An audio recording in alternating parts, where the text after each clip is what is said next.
Oh, hi there. Welcome to another Fun Fact Friday. I'm your host, Matt Morgan. Today we're going to be talking about trees. No surprise there. Did you know that North America has a national tree? The national tree is the oak tree.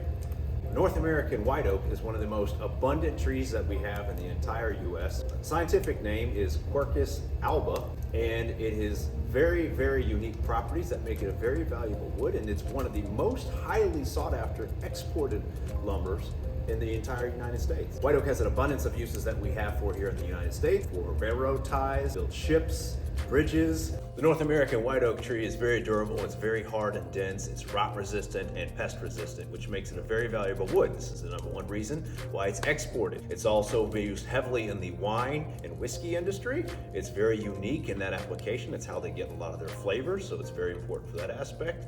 And it's one of the most abundant species in the United States. That's why it's our national tree. So if you're ever outside and you're driving by and you happen to see a white oak, be sure to give it a salute. Have a happy Friday, guys.